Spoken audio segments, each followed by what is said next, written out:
陈潜是典型伏地魔，家境贫寒又吸血，我心疼他的付出，抱着结婚的想法，无偿供养他家4年，他却仗着多年的感情，跑去跟其他男人暧昧不清。后来，陈潜在我们恋爱5周年那天，把我扔在机场，独自去找新认识的男人。回来后一脸讥讽，我跟他只是哥们，你别那么小气。还有，我妈说了，你娶我至少要108万彩礼，再给我弟买套房。陈潜还以为我会像从前那样无条件包容他，我看着他理直气壮的样子，笑中带着讥讽。你镶金边了。大家好，开始今天的分享之前，希望你能给人间烟火点个订阅，我将会分享更多优质的内容。我给陈潜打去的第10通电话，依旧无人接听。1个月前，我们决定去巴厘岛旅行，庆祝5周年，可已经登机了，他还没出现。数不清这是他第几次放我鸽子了。我租了辆车，开往努沙杜瓦的海滩酒店。陈潜喜欢海景套房，这是我特意准备的。现在只有我一个人入住了。浅浅，你怎么了？别让我担心好吗？我发完信息，听到门外一响，你现在就给我滚！想不明白，别回来！男人的咒骂伴随着女生的哀求，瞬间勾起我的好奇心。透过猫眼，门外的女生光着脚拼命拍门祈求，却无济于事。觉是睡不了了，我打算洗个澡出门逛逛。打开房门，我对上了那双红肿的眼睛，不心疼是假的，但多一事不如少一事吧。我瘫在躺椅上晒太阳，发着呆。巴厘岛的海果然名不虚传，可我却提不起什么兴趣。手机震动，陈潜打来电话：宝贝，对不起，我妈妈住院了，我着急送她去医院，没顾得上看手机。你现在应该落地了吧？我听着他的解释，并没有太生气。阿姨怎么样？还好吗？还行。你先给我转2万，以备不时之需。我给陈潜转了3万，告诉他剩下的钱用来请护工，别自己硬扛。心里一块石头也算落了地。等回到酒店时，已经是晚上快11点，女孩竟然还在。她坐在酒店大厅休息区，抠着手指，一言不发。先穿上鞋，地上凉，我实在看不过去，问前台要了双拖鞋拿给她。谢谢你。她抬头看向我，脸肿了老高。怎么了吗？这么晚不回房间？尴尬片刻。那个，您能帮我个忙吗？原来她被男朋友赶出来了，没带手机和证件，想让我给她壮胆。按了许久门铃，男人才开门，下半身裹着浴巾，身上还有些许抓痕。身后金发碧眼的女人穿着浴袍，若无其事地补妆。女生瞳孔放大，半晌，声音颤抖：李想，他是谁？男人抠着手指，满不在乎。好不容易出个国，肯定要品尝下当地特色美食，有意见吗？哪个问题想明白了？知道错了吗？虽不知道他们之间发生了什么，不过就我了解的信息碎片，这男的不是个好东西。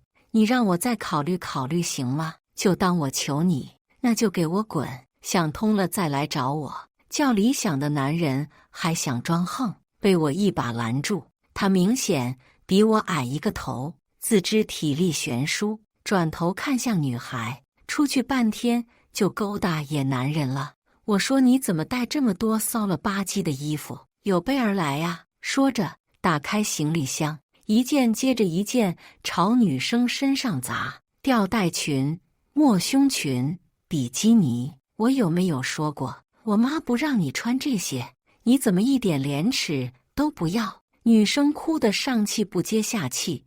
这些裙子都过膝盖了，去海边都这么穿啊！我压着火，整理好行李箱，拉女生出门。这个男人无可救药，要不你先住我那，我那是套房。对了，我叫江淮，在得知酒店满房后，我实在担心他一个人的安危。谢谢你，给你添麻烦了，叫我楚楚就行，把卧室留给楚楚。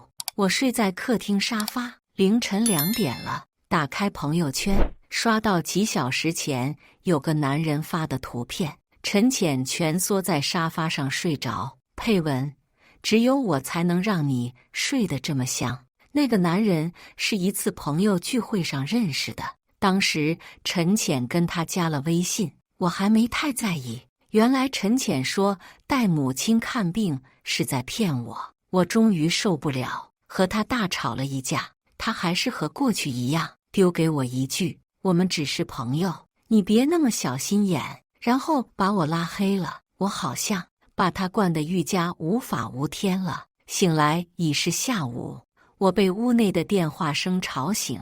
李想问楚楚要钱，用于接下来吃喝玩乐，所以你怎么想？楚楚抬头看了会窗外，我总得勇敢一次。吹着海风，看着脚下的惊涛拍浪，楚楚端起酒杯一饮而尽。我才知道，原来楚楚在这段不平等的关系中忍耐了3年。李想仗着楚楚家里条件好，漫天要嫁妆，轮到自己说家穷，只能出6万彩礼。见楚楚不肯答应，便动手打人，将小姑娘赶出门外，逼她就范。他对你的行为早有苗头，很懂得如何变本加厉。相信我，他不爱你。楚楚若有所思，半晌，他取消了理想的回程机票，发了分手信息。在我的建议下，他拉黑删除前备份了聊天记录。压垮骆驼只需一根稻草，谢谢你，这根稻草重于泰山。后面那几天，我跟楚楚结伴成旅游搭子，交谈中惊奇发现我们都在同一个城市，买的是同一天的航班。我还去过他办的艺术展，表示很欣赏他对于爱情的见解。他苦笑，纸上谈兵罢了。回国前一天，陈浅把我从黑名单中放了出来，明天我去接你。他想求和了，我和他的关系一直如此。他可以肆无忌惮拉黑我，等他愿意原谅我了，再把我放出来，随心所欲，收放自如。可他不知道，这段时间已经让我重新思考这段关系。晚上7点，飞机落地，在机场看了一圈，没有看到陈浅的身影，送别了楚楚。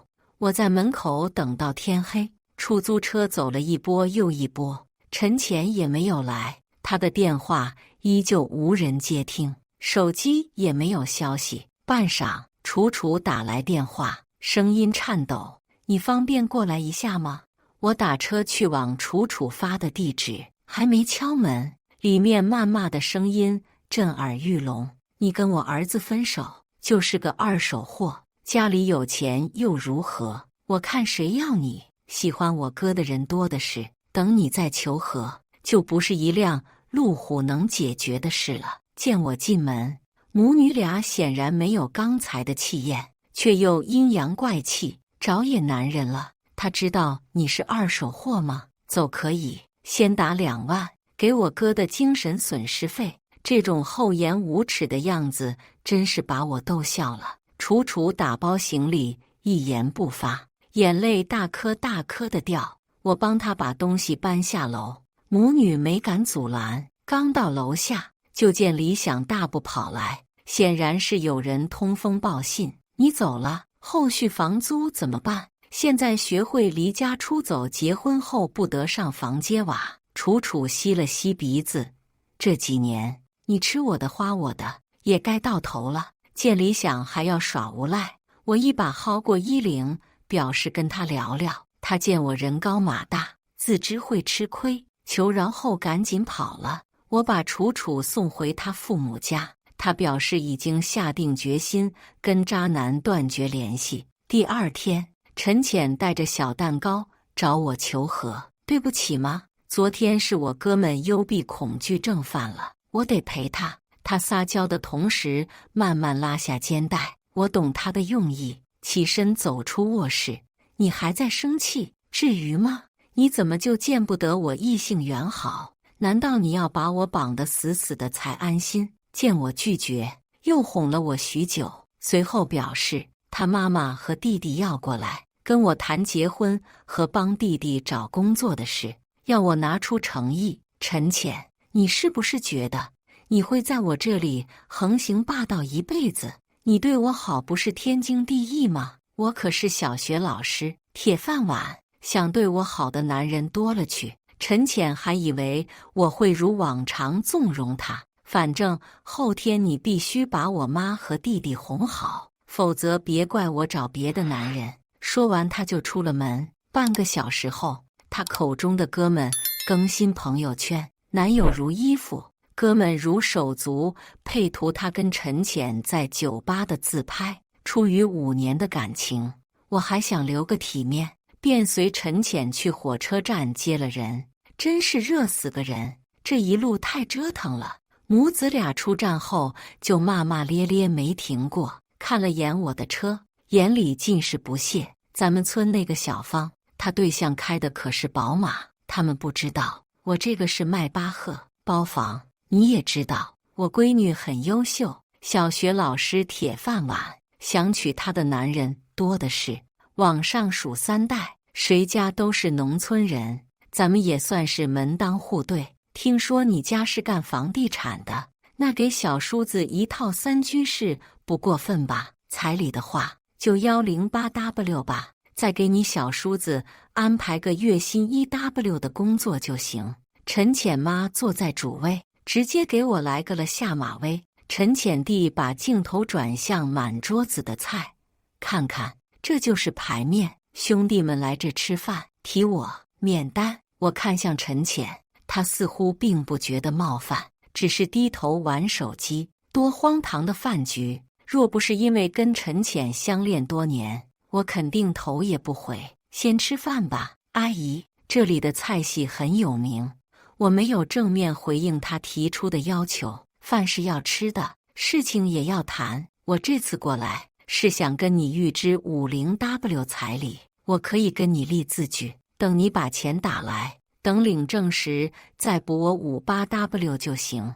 陈浅妈对我下达命令，不容反抗。我好想笑，我婉拒他无理的要求，表示我跟陈浅之间只是普通男女朋友。陈浅妈愣住了，你是说你白嫖我闺女5年不给钱？我无法想象这句话怎么能从一个母亲的口中说出，真的太恶臭了。陈浅看我脸色不对，座位拉到他妈妈旁边，俯身贴耳说了几句。半晌，陈浅妈看了我一眼，似有若无的笑意，好像对刚才的谈判势在必得，压着火气。我把他们母子送回酒店，陈浅转头看我，立刻变了脸。江淮，你是不是没完了？我们的矛盾为什么要牵扯到家人身上？明天你赶紧给我妈赔礼道歉，顺便把钱打给她，否则你就别当我男朋友。直到今天，我才深刻领会了有其母必有其女这句话的含义。无视他想上车的举动，直接踩下油门。我跟陈浅相识于高尔夫球场，他在勤工俭学做兼职。听他说起童年和原生家庭，我格外心疼。确立恋爱关系后，他要我每月给他生活费。都说被爱会让人长出血肉，我曾以为他在感受到爱意时变成了孩子模样，但他开始变本加厉。或许我给到他足够安全感，开始跟其他男生暧昧不清，但每想到这5年我拥有过他最好的青春，也就不舍分手。陈浅还在给我发信息，满是警告与恐吓，跟我最初认识的样子截然相反。按了按眉心，一晃神，强大的力量突然从背后传来，我的车身被猛地一推，向前方的面包车斜冲而去。金属碰撞的声音无比刺耳，空气中弥漫着一股刺鼻的橡胶烧焦的味道，身体被紧紧地压在座椅上，动弹不得。我被抬上了救护车，万幸的是，伤无大碍，因为医院系统出 bug， 暂时无法线上缴费，只能收现金。我没有带现金的习惯，爸妈又在国外，只好打给陈浅。电话那头很吵，他好像格外喜欢这种灯红酒绿的生活。听到我车祸住院需要缴费，他想都没想拒绝了我。外面正下雨呢，大哥，你自己开车不小心，还要我来给你送钱？除非你答应我，明天给我妈打一部分彩礼，不然想都别想。我捏着电话，心酸无比。用心爱了5年的女人，知道我出了车祸，从头到尾一句关心都没有。陈浅的声音很大，就连护士都听得一清二楚。他们复杂地看向我，面露同情。无奈之下，我拨通了楚楚的电话。他在询问我伤势后，表示立刻开车过来，要我别急。霎时，外面瓢泼大雨，我不抱期望了。在我打算问护士借现金时，楚楚气喘吁吁跑来，她顾不上身上的雨水，从怀里掏出一沓钞票。我不知道你要用多少，先取出来这些，不够我再取。顺利缴费，安排住院，又给我请了1星期的护工。出院请你吃饭，我表示感谢，并把钱转给了楚楚。第2天一早，陈浅打来电话，对不起吗？昨天的雨太大了，你肯定也心疼我。一会你先把钱转过去吧，我妈着急用。她还是一句关心都没有，这笔钱给不了。我的回答超出陈浅预期，她开始慌乱找补。见我态度强硬，她丢下一句：你别后悔。我后悔，我只后悔自己没有早点看清你的本来面目。随后，陈浅妈妈和弟弟轮番轰炸，说我白睡女儿不给钱。面对一家子精神病，我直接拉黑。下午，警察来了。你好，接到报案，有人说你涉嫌嫖娼，我来核实情况。嫖娼？我一头雾水。你有没有与一名叫陈浅的女士保持5年不正当关系？呵呵，陈浅一家是真的丧心病狂。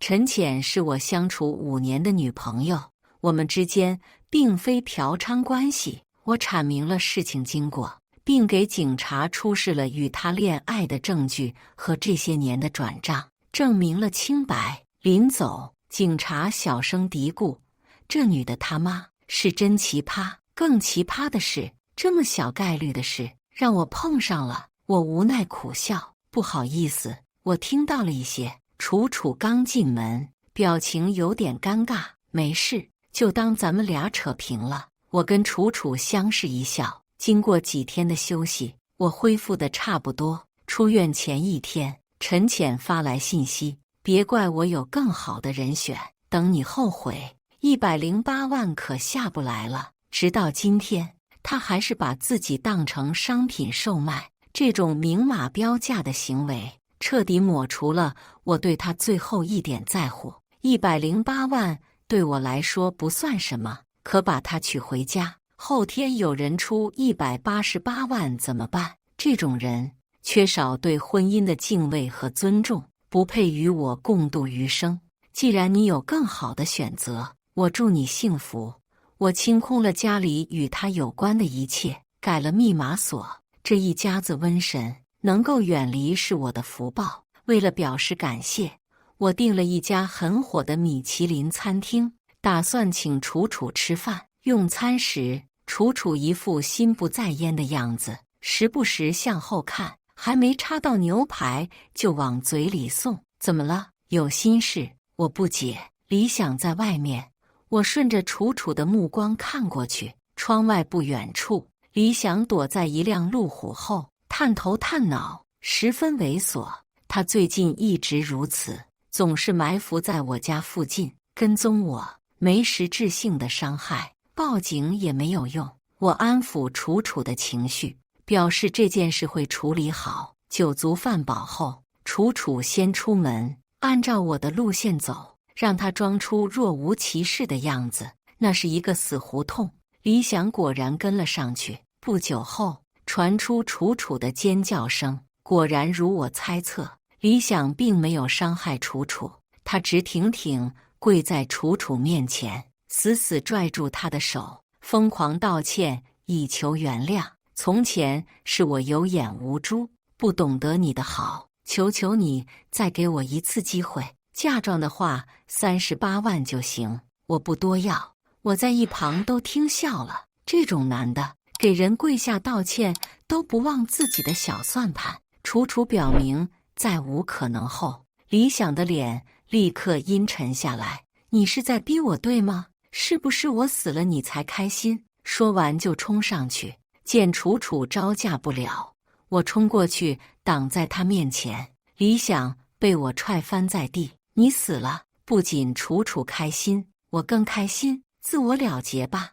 我朝他扔过去一把刀，这把刀开了刃，锋利无比，不管是割腕还是抹脖，很快的。见我来真的，李想收起了刚才那副嘴脸，骂骂咧咧跑掉了，吓走了李想。我请楚楚吃了冰淇淋作为安慰。话说，你怎么能精准预判李想的行为？楚楚不解。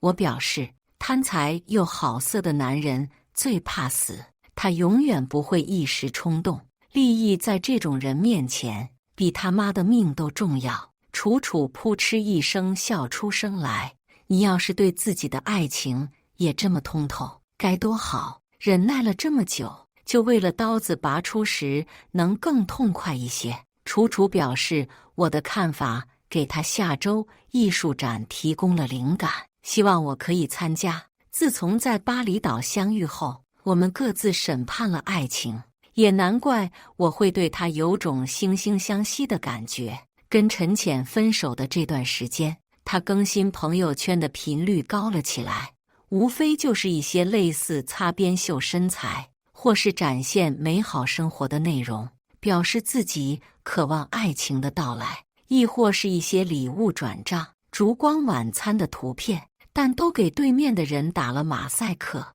我清楚，他一边在寻觅新男人，一边企图让我吃醋。这种方式曾经对我是真的有用，并非是我看不出他的小心思，只是我喜欢他对我的用心。现在他似乎还是不明白，但无所谓了。我直接屏蔽他的朋友圈。艺术展那天，楚楚穿上了在巴厘岛时的吊带裙，阳光的照射下，一切都是那么好看，没有了理想的折磨，她肉眼可见的快乐。楚楚笑意盈盈地给周围人介绍关于本次艺术展的主题，灵感汲取于一段失败的感情，一切都顺利进行，直到门外出现异响，闻声赶去。李想拿着扩音喇叭站在台阶上，装疯卖傻。这次艺术展怎么会没有我的功劳？你们以为的艺术家，实际上是不折不扣的舔狗。旁边是大型广告牌，印满了聊天记录，全是楚楚曾经发的信息。工作太累了，等下我给你捏药捶腿呀。我愿意与你共同承担房贷，减轻你的负担。我知道错了，你别生气。我这就删除微信里所有男生一系列卑微的聊天记录，引得大家都在窃窃私语。对楚楚这样不谙世事的女生来说，理想的做法无疑是公开处刑。见看热闹的人越来越多，理想变本加厉，一副小人得志的样子。就这么一个舔狗，谁曾想他出国一趟，还勾搭个野男人呢？真是骨子里带着骚。这就是所谓艺术家的真实嘴脸。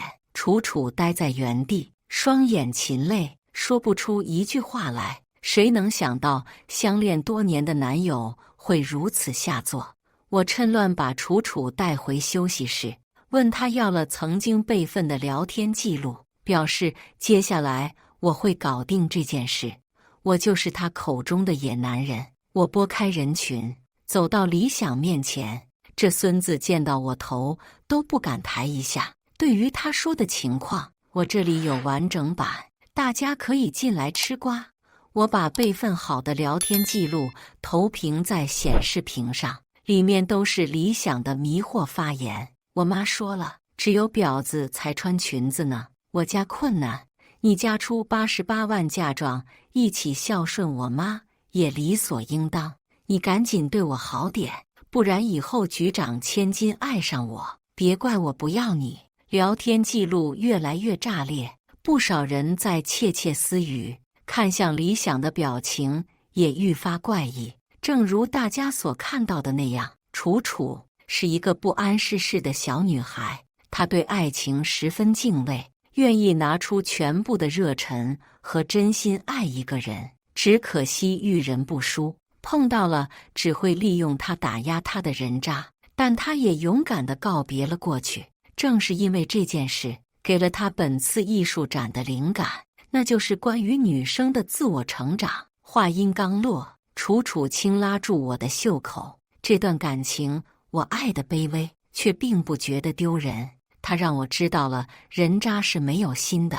我也希望在场姐妹引以为戒，面对不健康的感情，勇敢拒绝，分手即是重生。楚楚女王发言狠狠打了理想的脸，片刻，现场掌声雷动，吃瓜群众转成正义之士，纷纷指责理想的渣男行为，甚至有人以为这件事也是他艺术展的一环，说楚楚玩的是行为艺术。这件事引起挺大的反响，网上议论纷纷，连理想的家庭住址和工作单位都扒了出来。据说领导因为社会舆论影响，对理想做出开除处理，行业内没有一家公司敢要他，负担不起一线城市的开销，无奈之下只好带着一家回村。事情告一段落，楚楚向我表示感谢，他认为若是没有我的挺身而出，他不会有勇气正面这件事。如果真想谢我，那就以身相许吧。猝不及防的求婚，楚楚愣住，他表情逐渐傲娇。结婚的话，我可拿不出88万的嫁妆，嫁妆一分不要，我再给你188万彩礼作为你的私房钱，好不好？我笑着揉了揉他的头发，从没想过我会以这种方式完成对婚姻的约定，但经过这段时间，我愈发觉得楚楚值得。陈浅见我多日不理他，也开始给我私发一些照片，无非是关于他行情很好的内容。但我知道，离开我，他过得并不好。知道我很抢手了吗？现在挽回我还来得及，只要你把彩礼加到138万，我明天就能跟你领证。陈浅理直气壮的样子，真是把我逗笑了。我已经要结婚了。他还以为如往常一般我会迁就他，回不去了，就到这吧。我回复完8个字，直接拉黑。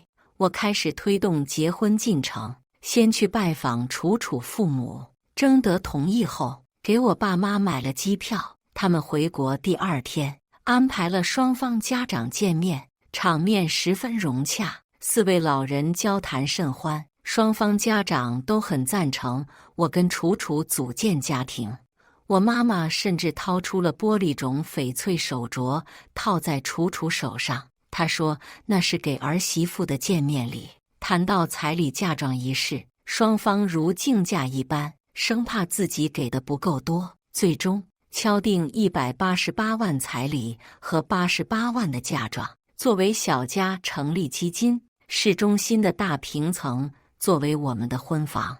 不敢想，若是陈浅听到这个数额，他会是怎样的表情？说服了双方父母，我跟楚楚决定领证后旅行结婚。第一站选择巴厘岛，我们要重温情人崖，替代曾经不美好的回忆。领证前1天，好久不见的朋友打电话说想要聚一下，我赶过去发现陈浅也在。这时候才知道，原来陈浅求到我的朋友，让他们组局创造机会。朋友还不知道我已经有了谈婚论嫁的女友，也答应了这回事，马上就要结婚。这个时候可不能出岔子，我跟他始终保持一定距离。奇怪的是，他并没有来找我，而是自顾自地喝酒。他的酒量我是知道的，3杯就倒。现在的状态明显已经超标，可已经分手了，我也不好说什么。后半夜散场，大家决定去楼上酒店休息。陈浅过来抱住我不松手，胡言乱语，说些我听不懂的话。见他烂醉如泥，没办法，我只能替他开了个房间，安顿好，赶紧出门回家。我清楚他的用意，但这次不可以了。第2天领了结婚证，我们搭乘下午的飞机出国，为期1个月的旅行。楚楚做好攻略，计划安排细致周到。我也鼓励他尝试各个风格的衣服，给他由衷的赞赏。回来后，我把结婚证和旅行照片公布在朋友圈，正式表明已婚身份。不到半个小时，陌生电话打来，陈浅的。他发了疯似的给我打电话，怕楚楚多想，我直接开免提。陈浅在电话里哭：“你怎么能跟别人结婚呢？”我语气平和地说：“已经分手了，结婚不是很正常的事吗？难道我要出家当和尚？”陈浅气疯了，他从未想过一次平常的吵架会让我真的不要他。见我直接拉黑，他带着妈妈来堵门。高档小区物业很严，保安拦着不让他们进来，又嫌弃他们一直在门口闹事，就请我们过去处理。陈浅妈几乎没有从前那般神气，开始对我好声好气：“孩子啊，婚姻可不是儿戏，你跟陈浅这么多年的感情，还是别耍小孩子脾气。现在离婚，跟我女儿在一起，彩礼给50W 就行。我们家也不嫌弃你是2婚，你说你也是，要玩女人，结婚后再玩。陈浅终究是你的家，外面的女人都是旅馆。”果真，每次见他妈妈，我都会被他的奇葩发言雷到不行。见我态度坚决，他又拿出曾经那套说辞，说我白嫖陈浅5年。眼见周围人越来越多，陈浅妈似乎更得意。大家伙过来看看呐，这男的嫖了我姑娘5年，见他人老珠黄，就给他踹了，这还是个人吗？见我要冲动，楚楚过来拉住我，他打开手机账单，兑现陈浅妈，这5年是给你女儿的转账开销，加起来接近100万，就算是按嫖娼价格，1年20万也不算亏。何况当时他还报了警，若真是涉嫌嫖娼，岂不是早就蹲了局子？好像我跟楚楚相识后，就一直在救赎彼此。他为我挺身而出，让我感激。我回头揽过楚楚，大步朝前，1步都没回头。我们上了车，从后视镜里看到陈浅被他妈妈扯着头发，打得直不起身。你这个拴不住男人的贱货，你弟弟怎么娶媳妇？楚楚转头看我，陈浅也挺可怜的，要不要去帮他一下？我淡淡的说，我给过他无数个机会，这是他自己的选择。原以为事情告一段落，没想到1个月后的某天，楚楚红着眼睛，没有往日的活泼。见状不对劲，我从背后抱着他，亲了亲脖颈。怎么啦？不开心吗？片刻，楚楚低声喃喃：“你是不是做了什么对不起我的事？”然后递给我手机。我怀了江淮的孩子，已经3个月了。陈浅不知道哪里找到的楚楚电话，给他发了这条信息。细算下来，大概就是领证前。还没等我解释，门口保安打来电话，表示上次的母女又来搞事，因事情复杂，只好让他们进了门。陈浅妈大包小裹的进来，看样子是打长久战的准备。你给我女儿肚子搞大了，现在怎么办？我要求你离婚，把我女儿娶进来，给孩子一个家。说罢，一纸检查单甩出来，上面显示已有3个月，绝不可能，别做梦了。见我态度坚决，陈浅忍不住了，他开始痛诉我的狠心，连孩子都不要，还说自己打了就怀不了孕。可是这孩子压根就不是我的。陈浅妈不听我的解释，已经在房子里转来转去，准备鸠占鹊巢。这房子可真宽敞。等你娶了陈浅，我带着他弟也搬进来享福。看样子他们一家是准备赖上我了。我转身看着楚楚，你愿意相信我吗？他红着眼睛思索很久，朝我点了点头。我当即拨打110，我跟警察说明情况，想要做孕期亲子鉴定，证明我不是孩子父亲，见我要检验。陈浅妈瞬间慌乱，测什么测？